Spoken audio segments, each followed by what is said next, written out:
Y siguiendo con los repasos, vamos a ver ahora el repaso de cirugía. No vamos a ver todos los temas porque son infinitos, sino que vamos a ver algunos bastante rápido. Así que empecemos, ¿ya?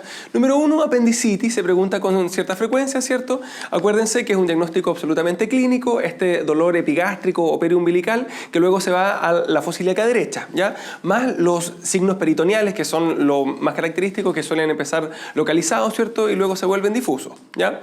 Ahora, una vez que yo hago el diagnóstico clínico, voy directamente a la cirugía, ¿ya? En el sentido en que esto es algo bastante simple, es una de las cirugías más comunes, pero hay una serie de excepciones que son las que se preguntan y las que hay que saber. Número 1, mujer joven, en ese caso antes va a pasar por el test de embarazo, ¿cierto? Y por la evaluación por el ginecólogo para asegurarse que no sea un embarazo ectópico o alguna otra cosa así, ¿ya? Número 2, el plastrón apendicular, que acuérdense que se sospecha cuando está con este dolor hace varios días, en el sentido en que la apendicitis es un cuadro muy agudo, el plastrón es un poquito más subagudo, ¿cierto? Más habitualmente una masa localizada en la fosa ilíaca derecha, ¿ya? En este caso la conducta es pedir un ATAC, de esa manera se puede ver, y el tratamiento es con antibióticos endovenosos, son los antibióticos, ¿ya? No se opera de inmediato, sino que se evalúa si es que requiere o no una cirugía diferida algunos meses después, ¿ya? Así que ahí habría alguna diferencia, si me agregan una masa de varios días, la conducta cambia, ¿ya? 3, el caso de la pileflebitis, que acuérdense que es la trombosis séptica de la vena porta, ¿ya? Que es una de las complicaciones de la apendicitis y que en este caso tiene una clínica bien inespecífica, pero es habitualmente un cuadro séptico, o sea, fiebre, mucho malestar general, etcétera, más los signos de hepatitis, en el sentido en que si se trombosa la vena porta, esto afecta directamente al hígado. Así que ictericia, dolor en el hipocondrio derecho, etcétera. O sea, una cosa que empezó como apendicitis y que luego evoluciona a esto, hay que sospechar una pileflebitis, ¿ya? Se confirma con el angiotac porque es un vaso sanguíneo el que está afectado, la vena, ¿cierto? Y finalmente el tratamiento es con antibióticos por la parte séptica, ¿cierto? Más anticoagulantes por la trombosis séptica, ¿cierto? Obviamente más la cirugía de la apendicitis, igual, hay que sacar el foco. No solamente es complicación de la apendicitis, también es complicación de otros procesos inflamatorios abdominales como la diverticulitis, ¿ya? Y hablando de eso, vamos a ver ahora enfermedad diverticular. Que quede bien claro, enfermedad diverticular es lo mismo que diverticulosis y no es lo mismo que la diverticulitis, que es una complicación de la diverticulosis, ¿ya? Bueno, va a quedar más claro ahora. La enfermedad diverticular, acuérdense, se puede ver de manera no complicada, o sea, sin ningún síntoma o bien con síntomas inespecíficos muy similares a los del colon irritable. Y en ese caso la conducta es simplemente dieta, observar evolución nada más, ¿ya? O bien se puede ver de manera complicada, ¿ya? Y acuérdense que las complicaciones son esas dos, por un lado la hemorragia digestiva baja y por otro lado la diverticulitis. Por lo tanto, esas dos son las complicaciones de la diverticulosis o enfermedad diverticular, ¿ya?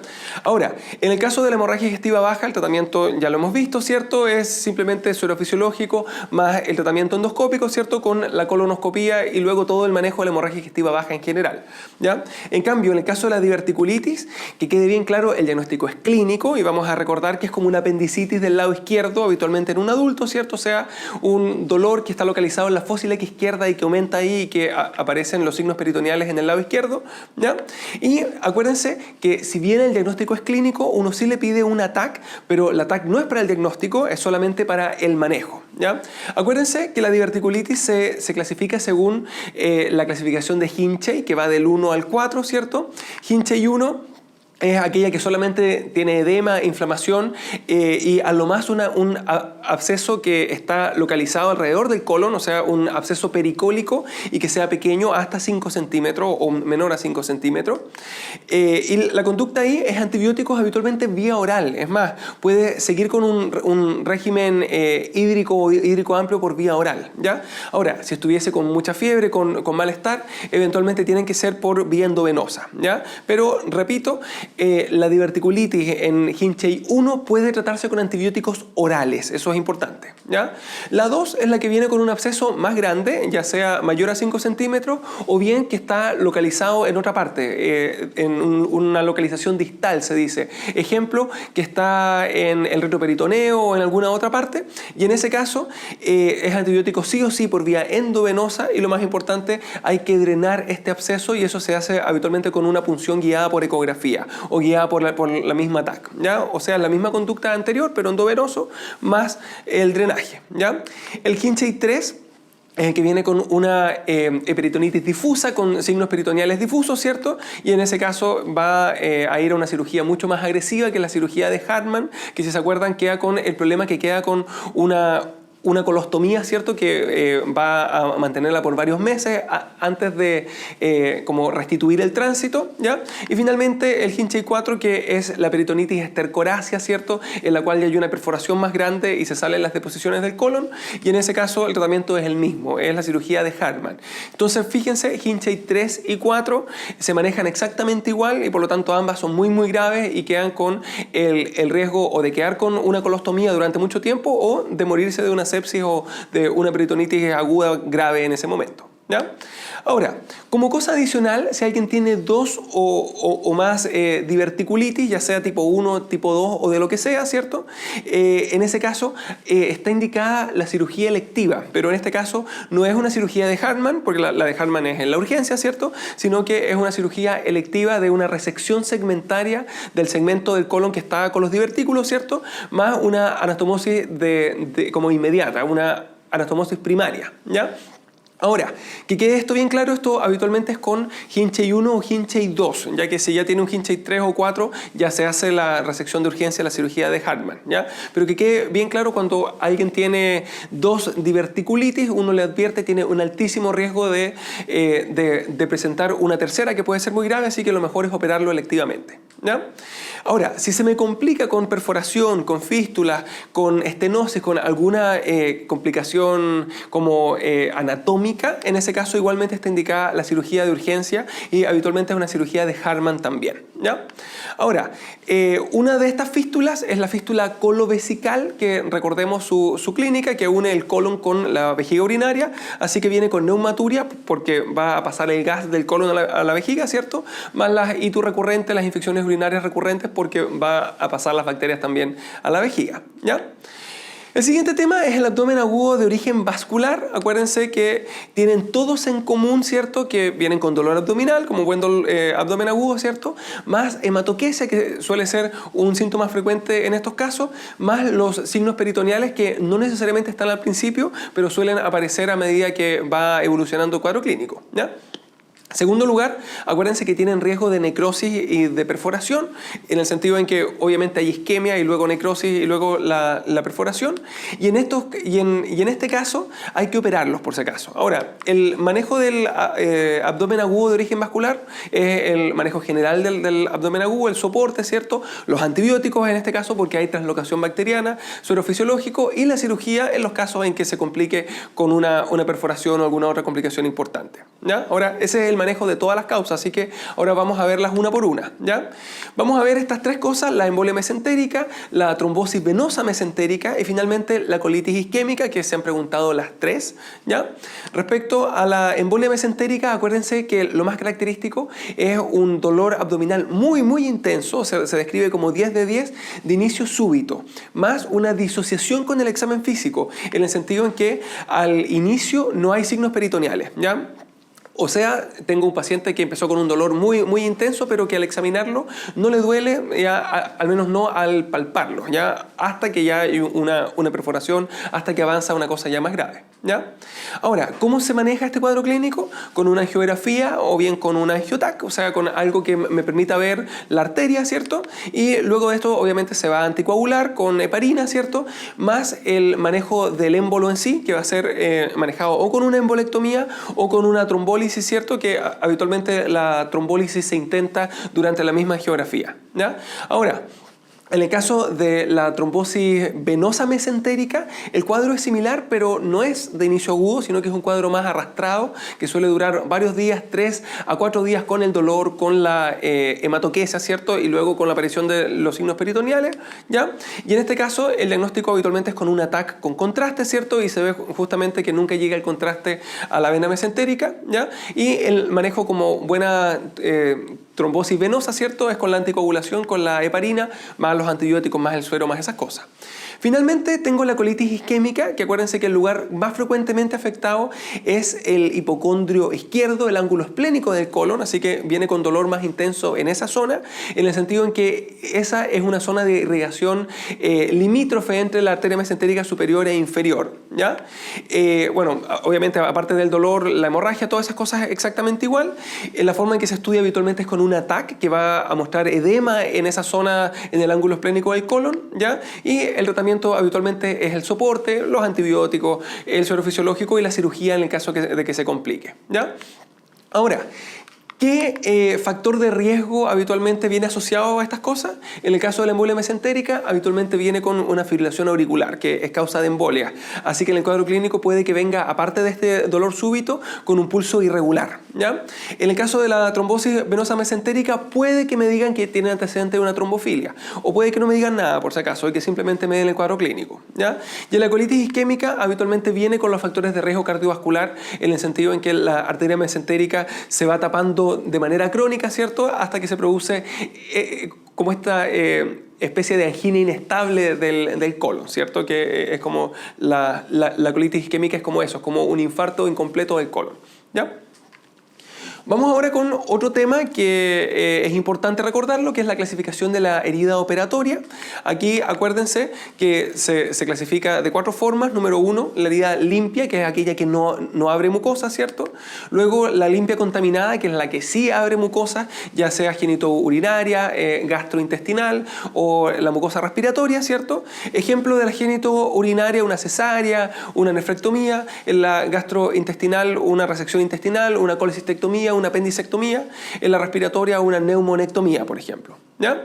Ahora, la contaminada es aquella que abre tejido inflamado, ¿ya? Ejemplo, se está cortando alguna zona con inflamación en una resección de intestino, por ejemplo, algo así, ¿ya? O bien cuando se pierde la técnica aséptica, ambas se consideran contaminadas. Y finalmente está la que se conoce como sucia o infectada, que es o la que está en contacto directo con heces o con pus, ejemplo, una peritonitis grave, ¿cierto?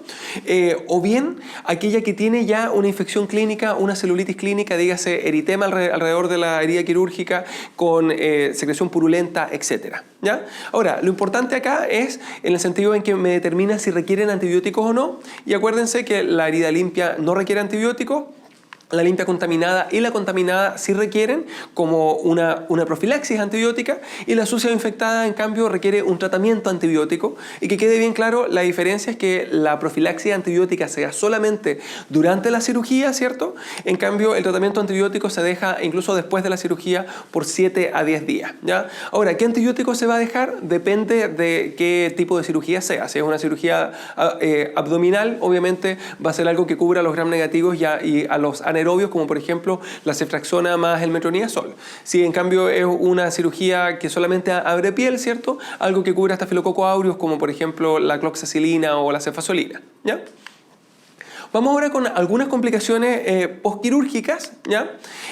Número 1, vamos a ver estas 3 que son las complicaciones pulmonares, y simplemente vamos a ver cómo diferenciarlas: la atelectasia, la neumonía y el tromboembolismo pulmonar.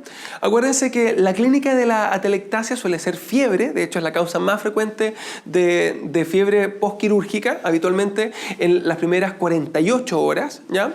La otra cosa muy característica es la disminución del murmullo pulmonar localizado en alguna zona, que es la zona en la cual se produce la atelectasia, el colapso pulmonar, ¿ya? Y finalmente puede venir con crépitos, ¿ya? En el caso de la neumonía, también viene con fiebre, también viene con los crépitos, así que hasta ahí es exactamente igual, pero la diferencia es que viene habitualmente más expectoración mucopurulenta, ¿cierto?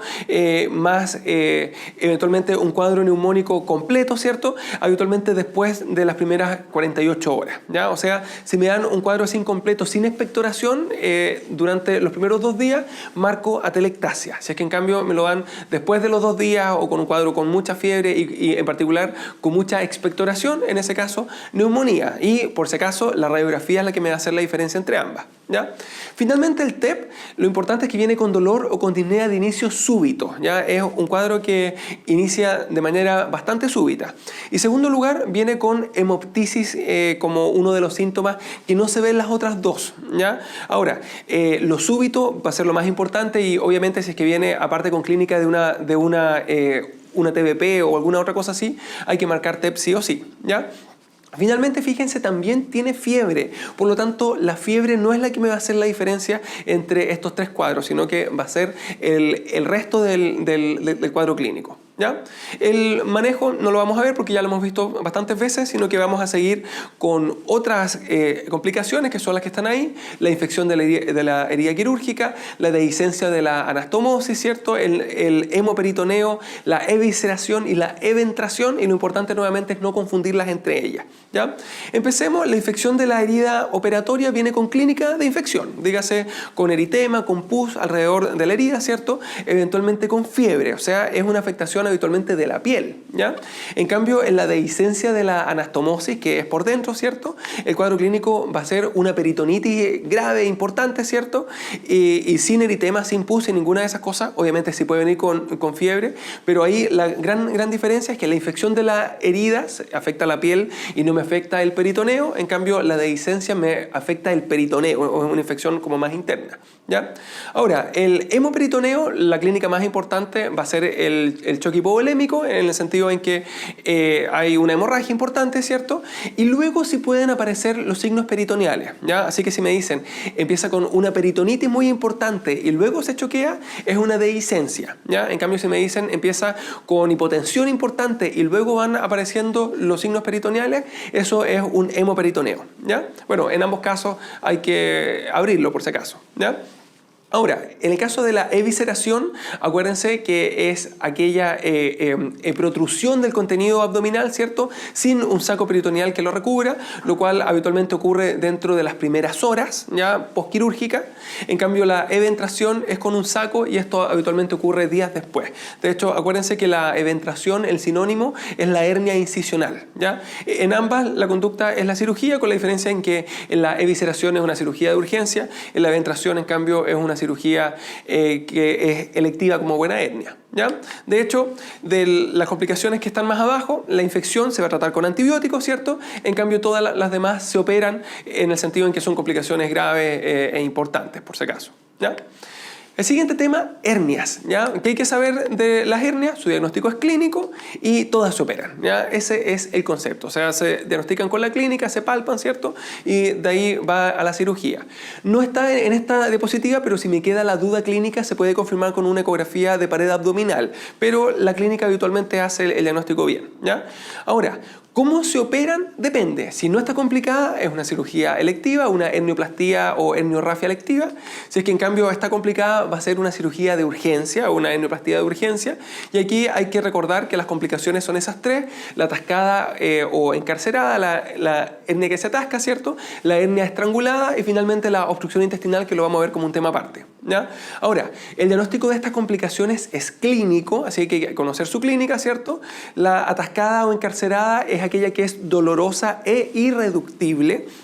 Así que quede bien claro, si me hacen esta pregunta, un paciente tiene una hernia y que nunca le había dolido y ahora le empieza a doler, la conducta inicial es intentar reducirla, porque antes de decir que está atascada, debo intentar reducirla, porque solamente si es irreductible, ahí yo digo está atascada y la conducta sería la cirugía de urgencia, ¿ya?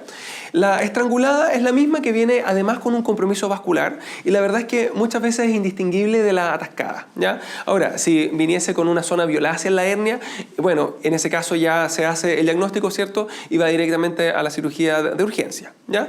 Y finalmente, la clínica de la obstrucción intestinal es esa triada, ¿cierto? Dolor cólico, vómitos y distensión abdominal, y en ese caso obviamente la conducta es cirugía también, ¿ya? Finalmente, como tema aparte, acuérdense que la excepción es la hernia umbilical en el niño menor de 4 años, que está no complicada obviamente, que en ese caso se puede observar hasta los 4 años. Pero que quede bien claro, es la hernia umbilical. Las demás hernias, por ejemplo, una hernia inguinal en un niño de 1 año, hay que operarla igual, ¿ya? O sea, solamente la hernia umbilical en el niño chico, ¿cierto? Es la que se puede observar. Todas las demás se operan. Ya, sigamos ahora con la obstrucción intestinal, ya otro tema. Acuérdense que la clínica, ya la dijimos, era el dolor tipo cólico más los vómitos que pueden ser alimentarios o fecaloideos al final, más la distensión abdominal, esas 3 cosas, ¿ya? Pero puede venir con clínica adicional como que tenga imposibilidad de eliminar los gases, que los ruidos hidroaéreos estén aumentados, así un intestino de lucha con bazuqueo, por ejemplo. Pero acuérdense que al final, a medida que va pasando el tiempo, que se va produciendo esta isquemia intestinal por la hipertensión luminal, ¿cierto? Pueden aparecer los signos peritoneales, ¿cierto? Y ahí los ruidos hidroaéreos pueden estar disminuidos, incluso abolidos, ¿ya? Así que en el cuadro clínico del EUNACOM puede venir con los ruidos aumentados o disminuidos y aún así me están preguntando una obstrucción intestinal. Así que harto cuidado con el resto del cuadro clínico, ¿ya? El diagnóstico es absolutamente clínico, pero yo sí le puedo pedir algunos exámenes de apoyo diagnóstico, de los cuales el de elección por regla general es la radiografía de abdomen simple. Así que yo les recomiendo que marquen eso, ¿ya? Aunque la TAC es un excelente examen y se puede pedir igual. Ahora, si me preguntan el examen inicial, sin duda la radiografía de abdomen simple. Si me preguntan el mejor examen para determinar además la etiología, ejemplo, si se sospecha un cáncer, en ese caso sería la TAC, ¿ya? Ahora, el tratamiento de la obstrucción intestinal es absolutamente quirúrgico, hay que desobstruir, con una excepción que la vamos a ver después, ¿ya? Y acá acuérdense que respecto al origen de la obstrucción, el antecedente de una cirugía previa me orienta a bridas y adherencias, que son la causa más frecuente. El antecedente de constipación, de baja de peso, de anemia, me orienta a cáncer de colon, ¿ya? El que en la radiografía se vea neumobilia, o sea que en la vesícula, ¿cierto?, se vea gas, ¿ya? En ese caso me orienta a un hilio biliar y ahí hay que ir a buscar además el cálculo biliar, ya que acuérdense que avanza habitualmente hasta el ilion distal y ahí obstruye, ¿ya? Si se ve una imagen de grano de café muy grande, hay que sospechar un vólvulo y acuérdense que el vólvulo de sigmoides se maneja distinto, no hay que operarlo, sino que se maneja con la reducción neumática, ¿ya? Ahora, siguiente tema, el trauma abdominal y el trauma torácico, ¿ya? Empecemos con el trauma abdominal, puede ser un trauma cerrado por arma de fuego, por arma blanca, ¿cierto? Así que empecemos con el cerrado. Por regla general yo miro 2 cosas, por un lado su clínica y por otro lado la ecografía abdominal, ¿ya? La ecografía de urgencia, la famosa EcoFast, hay que hacer las 2 cosas, ¿ya? Si está todo normal, está todo bien, en ese caso simplemente se observa, no se hace nada. En cambio, si es que está con un shock hipovolémico, por ejemplo, o bien si es que está con signos peritoneales, o bien si es que la ecografía me muestra líquido libre, que seguramente me está reflejando sangre, ¿cierto? En ese caso hay que hacer una cirugía exploradora. Así que la pregunta es, ¿cuándo se opera un trauma cerrado o cuando se abre un trauma abdominal cerrado? Cuando tiene una clínica sugerente de hemorragia, de rotura de víscera hueca, o bien cuando hay una ecografía que sugiere lo mismo, ¿ya? Ahora, por arma de fuego, ahí no hay ninguna duda, cirugía exploradora sí o sí, un balazo en la guata igual hay que operarlo sí o sí, ¿ya? Y finalmente por arma blanca, que puede ser ya sea por un cuchillo o por alguna otra cosa que sea punzante, ¿cierto?, o cortante. En ese caso la conducta es la exploración digital bajo anestesia local y ahí uno ve si es que no llega al peritoneo, en ese caso simplemente se sutura. Es una herida de la pared abdominal no penetrante, se cierra nomás, se sutura. En cambio, si es que llega al peritoneo o bien a la última fase, ¿cierto?, a la aponeurosis, ¿ya? En ese caso hay que hacer cirugía exploradora. O sea, el trauma abdominal se opera cuando es por arma de fuego, cuando es por arma blanca que llega al peritoneo y cuando viene con una clínica o con una ecografía mala en contexto del trauma abdominal cerrado, ¿ya? Ahora, cuando yo sospecho una rotura de víscera hueca, por regla general, cuando hay una peritonitis importante, ¿ya? En cambio, cuando yo sospecho una rotura de víscera sólida, cuando hay un hemoperitoneo, o sea, un shock importante, ¿ya? El trauma de tórax es un poquito más simple. Aquí acuérdense que el trauma cerrado y el por arma blanca ambos se manejan exactamente igual. Dígase, veo la clínica y además voy a ver su radiografía de tórax, o sea, hay que pedirle la radiografía sí o sí al cerrado y al por arma blanca. Si es que está todo normal, en ese caso se observa. Si es que tiene alguna complicación, en cambio, va a haber que hacer el manejo de las complicaciones, ¿ya? Ahora, por arma de fuego, nuevamente cirugía sí o sí, aunque hay que pedirle la radiografía igual, por si acaso, ¿ya? Ahora, vamos a ver algunas cosas adicionales, algunas de las complicaciones. Si hubiese una contusión pulmonar, dígase una hemorragia alveolar, ¿cierto? En ese caso simplemente soporte respiratorio, nada más, ¿ya? Si es que tiene un neumotórax a tensión, que acuérdense que lo que define que sea a tensión es la hipotensión arterial más las yugulares ingurgitadas, más la simetría y la desviación de la tráquea, o sea, es un diagnóstico clínico, ¿ya? En ese caso hay que puncionar el segundo espacio intercostal para descomprimir. Si es que tengo un taponamiento pericárdico, cuyo diagnóstico también es clínico, acuérdense, hipotensión, yugulares ingurgitadas, hay que igualmente hacer una punción, pero en este caso una pericardiocentesis nuevamente para descomprimir, ¿ya? Así que neumotórax a tensión y el taponamiento pericárdico tienen clínicas similares y ya más se manejan con una punción de inmediato. Y la diferencia es que el neumotórax viene con asimetría torácica y con desviación de la tráquea, ¿ya? El hemotórax, obviamente, un tubo pleural y se evalúa si requiere cirugía en el caso de que sea masivo, que acuérdense que era el que daba más de 200 cc por hora por 2 a 4 horas, o bien que me da más de 1,5 litros ya en total. Finalmente, el neumotórax, ¿cierto? Que igualmente en un neumotórax traumático habitualmente se maneja con tubo pleural y se va a manejar con cirugía en el caso de que sea un neumotórax abierto, ¿cierto? O bien en el caso de que sea un neumotórax que no me esté respondiendo al tubo, ¿ya? Y finalmente, el tórax volante, que era aquel trauma muy grave que quedaba con un pedazo de el tórax que se mueve de manera independiente, ¿cierto? Ese no se opera, ese se maneja simplemente con analgesia endovenosa más la conexión al ventilador mecánico, ¿ya? Sigamos ahora con los temas de vascular, ¿ya? Disección aórtica versus el aneurisma aórtico abdominal, que lo que me importa es que no los confundan, ¿ya? La disección, acuérdense que sus causas son degenerativas, como la hipertensión arterial es la causa más frecuente, ¿cierto? Y traumática también puede ser, ¿ya? Que acuérdense que ahí el lugar más frecuente era debajo de la subclave izquierda, luego la raíz aórtica y luego a nivel del hiato diafragmático, del diafragma, ¿ya? Porque en esos tres lugares se producen movimientos de cizalla, pero lo más frecuente sigue siendo la espontánea, ¿cierto? La degenerativa, la asociada a hipertensión, a enfermedad de Ehlers-Danlos, de Erheim, de Marfan, etc. Pero la hipertensión es la que más se suele preguntar, ¿ya? Ahora, ¿cuál es su clínica? Dolor torácico súbito. Eso es algo muy importante, muy intenso, ¿cierto? Que eventualmente se puede confundir con un síndrome coronario, pero además tiene algunas cosas bien características, que es que viene con asimetría de pulso, ya con un soplo diastólico, porque el flap de disección me vuelve insuficiente la válvula aórtica, con disfonía, ¿cierto? Porque el flap de disección igualmente, el hematoma me puede comprimir al laringio recurrente. Así que esas tres cosas, la asimetría entre los pulsos radiales o entre los pulsos de las extremidades superiores y las extremidades inferiores, o el soplo diastólico o la disfonía en contexto de dolor, me obliga a sospechar disección aórtica.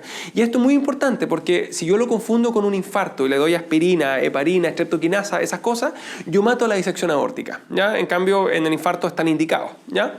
Y por lo mismo se pregunta mucho, ¿ya? Ahora, la forma de enfrentarlo ante la sospecha clínica, acuérdense, es con el angiotac de tórax, ¿ya? Y si es que no está disponible, igualmente me sirve el ecocardiograma transesofágico, que en los lugares, en las urgencias en donde está disponible y es rápido, ¿ya? Suele ser el examen de elección, ¿ya? Pero en Chile en general lo que más se usa es el angiotac de tórax porque no hay mucha ecografía FAST disponible en estas urgencias, ¿ya? Ahora, y la pregunta es, ¿y la radiografía me sirve acá? Y la respuesta es, si yo ya tengo el cuadro clínico de sospecha de esto de acá, no debo pedir la radiografía, debo pedir el angiotac o la ecografía transesofágica, ¿ya? Pero si yo tengo un dolor torácico inespecífico, ahí sí se pide la radiografía, y acuérdense que me podía mostrar este ensanchamiento del mediastino, y si es que se ve eso, obviamente voy a seguir estudiando con el angiotac. O sea, la radiografía no se pide ante la sospecha de disección aórtica, pero la radiografía puede hacerme sospechar una disección aórtica, y en ese caso obviamente voy al angiotac, ¿ya? Ahora, el angioTAC me va a mostrar si es tipo A, que es aquella que afecta arriba de la subclave izquierda, o bien tipo B, que es la que no afecta arriba de la subclave izquierda, en el sentido en que se manejan diferentes. La tipo A se maneja siempre con cirugía, con un reemplazo aórtico, ¿cierto?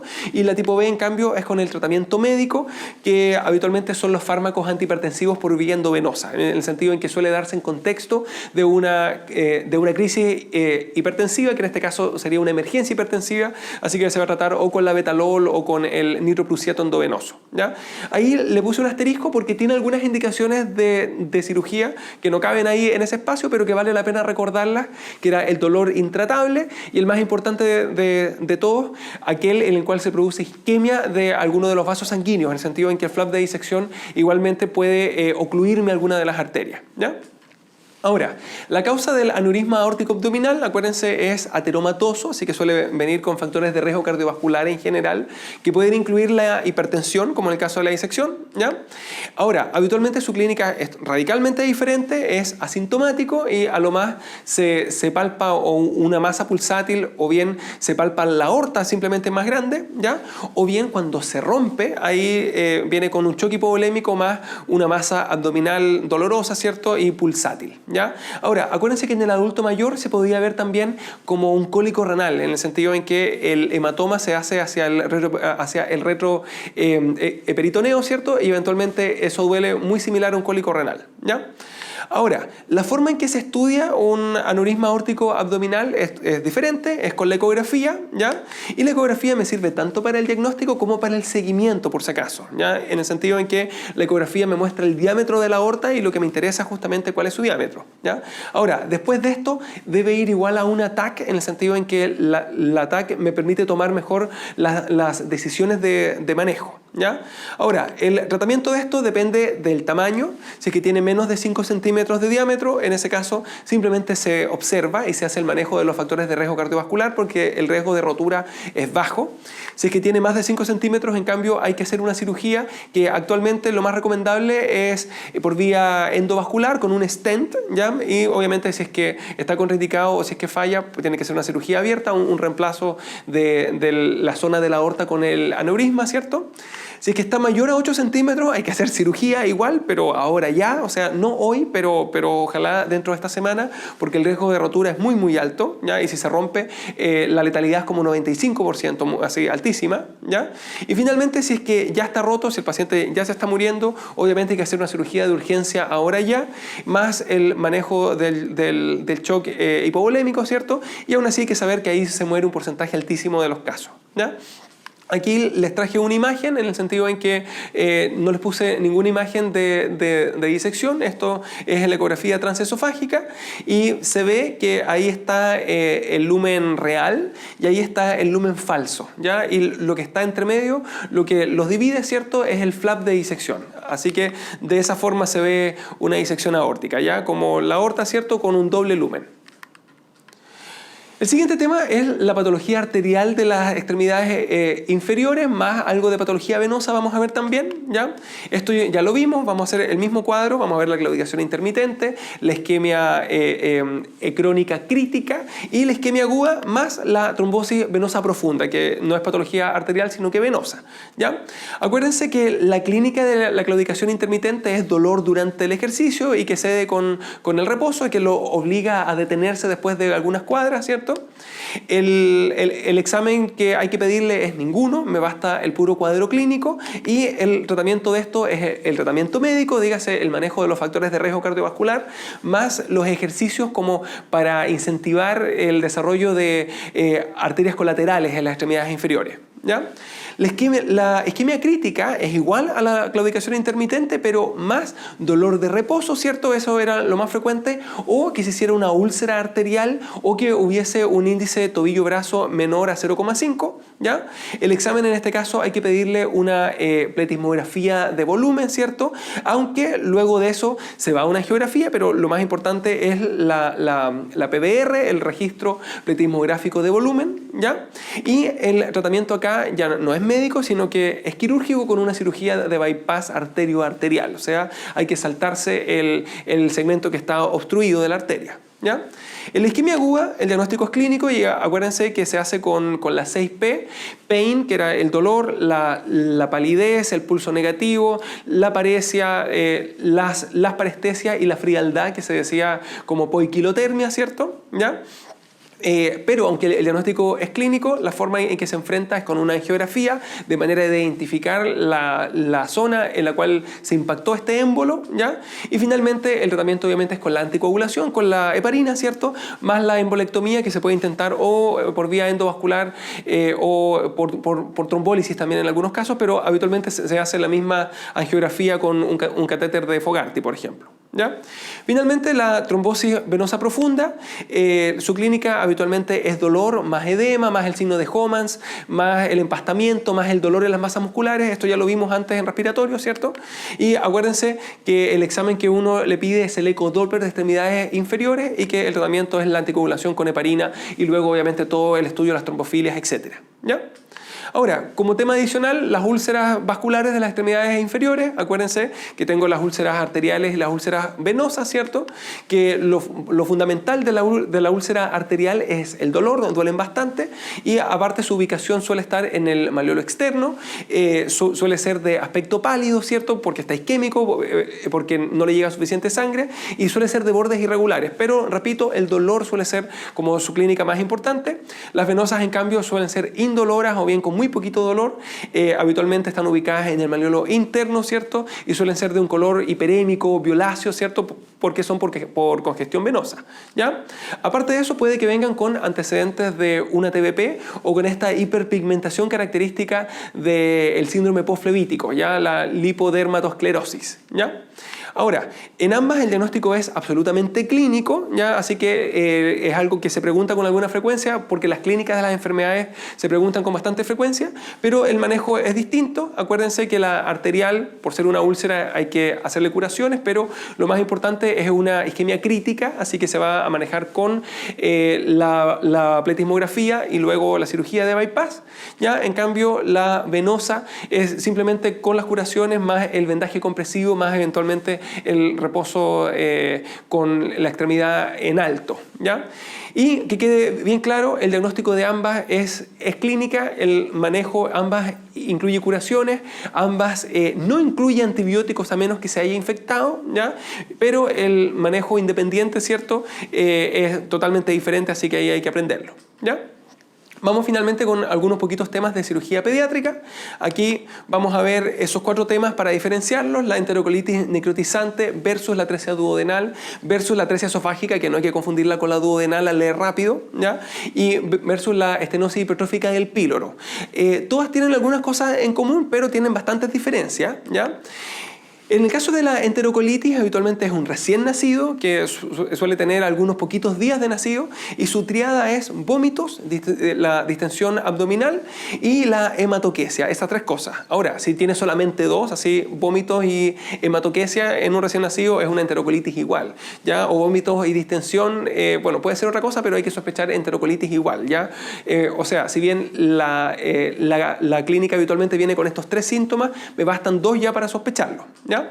Ahora, suele venir además con algún antecedente, el antecedente de prematurez, de asfixia o de sepsis, en el sentido de que esos 3 son los factores de riesgo más importantes y si me dicen elija uno, la prematurez es el más importante de los 3, ¿ya?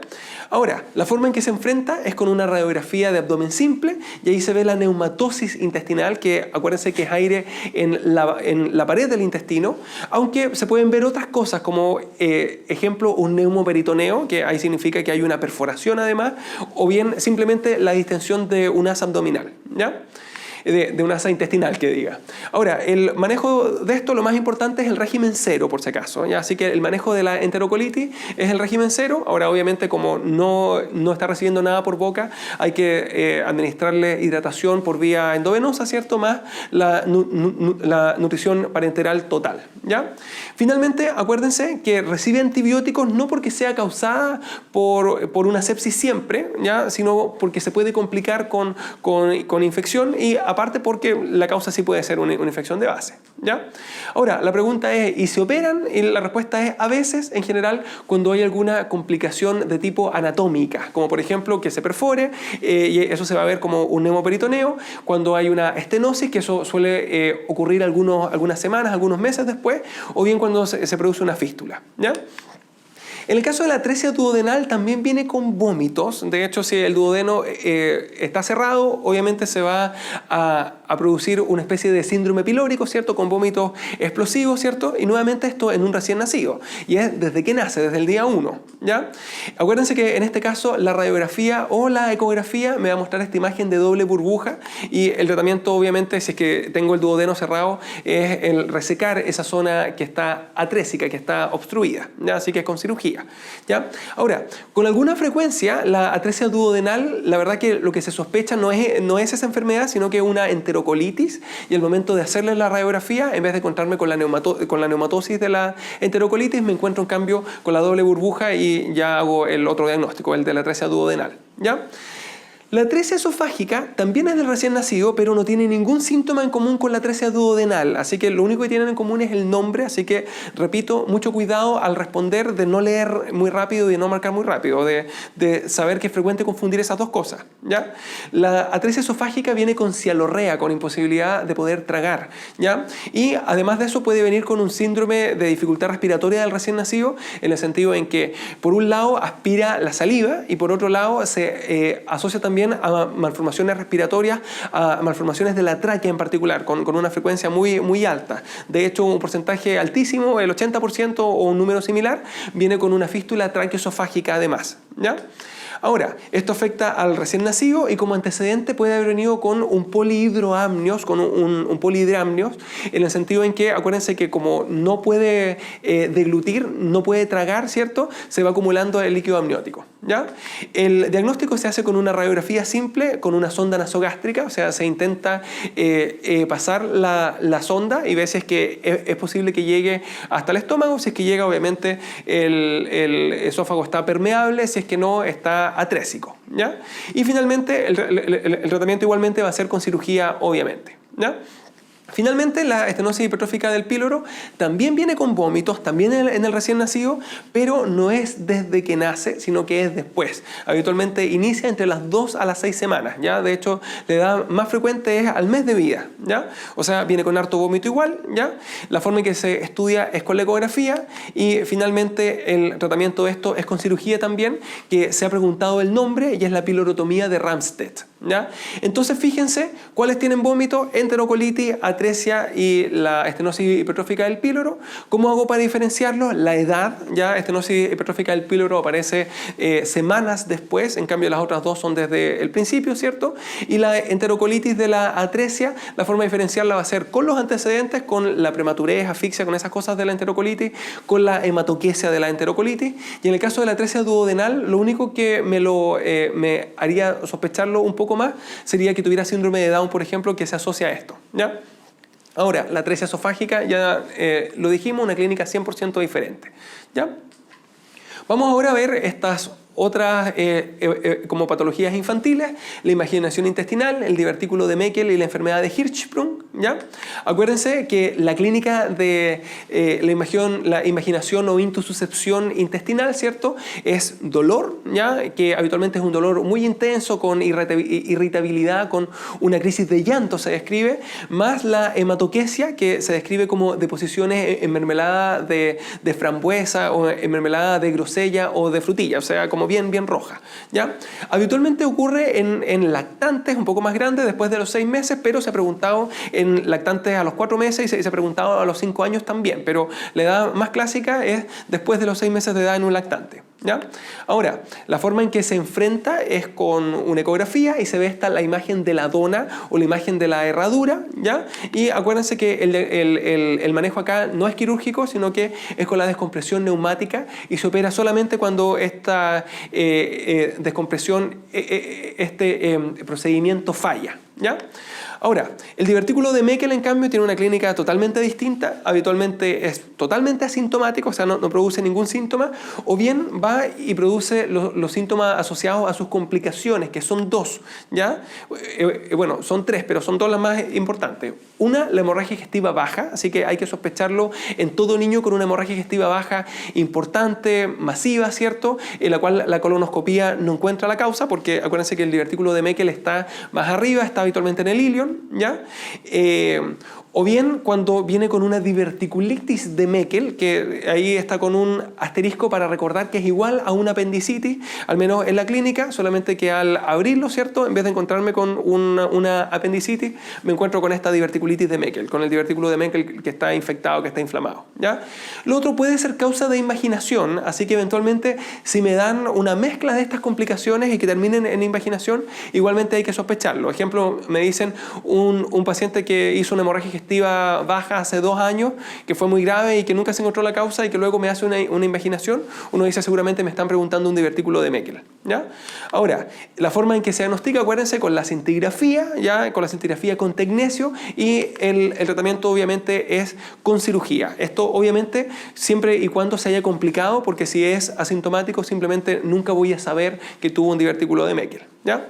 Finalmente, la enfermedad de Hirschsprung, acuérdense que su clínica es como una obstrucción intestinal parcial, dígase distensión abdominal, dificultad para ir al baño, ¿cierto? Con mucha constipación, etcétera, ¿ya?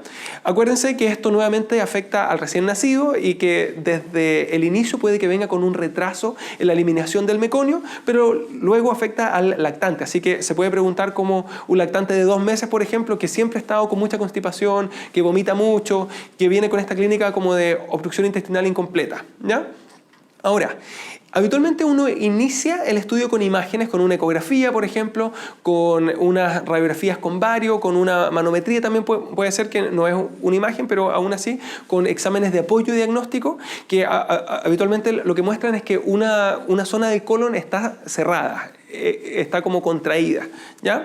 Y luego de esto se va a la confirmación con la biopsia de la pared del colon, ¿cierto? Y se ve que hay una aganglionosis, así que el otro nombre es el megacolon aganglionótico, en el sentido en que alguna zona del intestino, alguna zona del colon está sin neuronas en el plexo mientérico o en el plexo submucoso, o sea, le faltan neuronas en una parte del colon, lo cual hace que se contraiga tónicamente en vez de hacer una onda peristáltica normal, ¿ya? Y el tratamiento de esto obviamente es la cirugía, ¿ya? En el sentido en que se reseca el segmento aganglionótico y ahí se acaba el problema, ¿ya? Y bueno, esa fue cirugía, ¿ya? Así que nos vemos en el siguiente repaso. Que estén bien.